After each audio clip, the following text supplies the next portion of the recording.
Vienna, 1797. In a small, crowded apartment, a boy sits at the piano.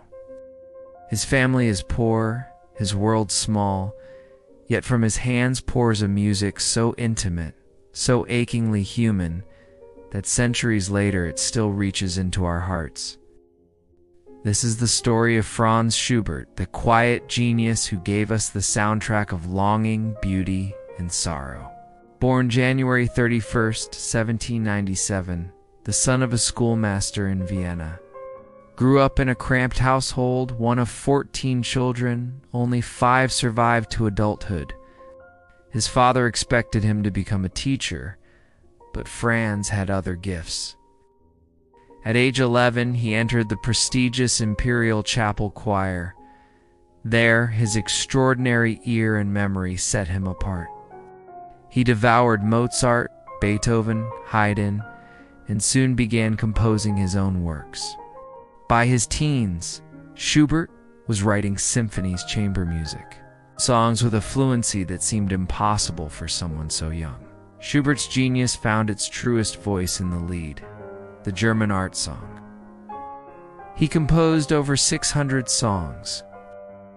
His music took poetry by Goethe, Müller, and Heine and gave it emotional life. Erlkönig, written at 18, captures a father galloping through the night with his dying child. Drama, fear, and tenderness in just a few minutes.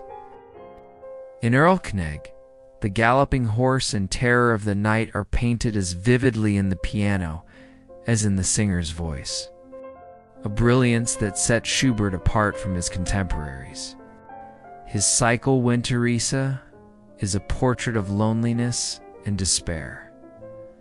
A wanderer trudging through snow, abandoned and broken. These works elevated song to high art, influencing Schumann, Brahms, Mahler, and beyond. Schubert could compress an entire universe into a few minutes of music. He spoke not to kings and emperors, but to ordinary hearts. Schubert was shy, often awkward, but he had a circle of loyal friends. They gathered for evenings of music, wine, and poetry, later known as Schubertiads. These gatherings gave him encouragement, even as he remained largely unrecognized by the broader public. In Vienna's bustling musical world, fame often went to the bold or the well-connected. Yet Schubert composed in quiet brilliance, his genius known mostly to close friends. Unlike Beethoven, Schubert never had patrons or fame in his lifetime. His music often circulated only among friends. In 1822, Schubert contracted syphilis, a disease without cure. He faced poverty, depression, and failing health. Yet in these dark years, he wrote some of his greatest masterpieces, the Unfinished Symphony, the haunting last piano sonatas, and the song cycle Winterreise. His music carried the weight of mortality, yet always with tenderness. It was as if Schubert knew he was running out of time and poured every ounce of his soul into sound.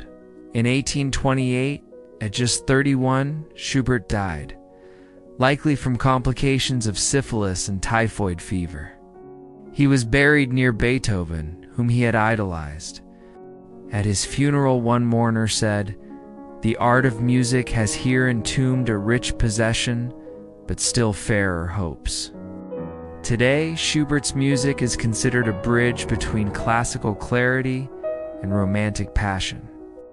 He gave the world symphonies, quartets, sonatas, masses, but above all, songs. His ability to capture raw human emotion, love, despair, hope, solitude, makes him timeless. The boy from a poor Viennese household left us not just music, but a voice for the fragile and the eternal in us all. Franz Schubert lived quietly, loved deeply, and died young. Yet in his brief 31 years, he gave us music that still whispers to our souls. His melodies remind us that beauty can outlast sorrow, and that even the quietest soul can echo across centuries. If you found this story inspiring, subscribe to the channel. Discover more lives that shape the way we think, create, and dream.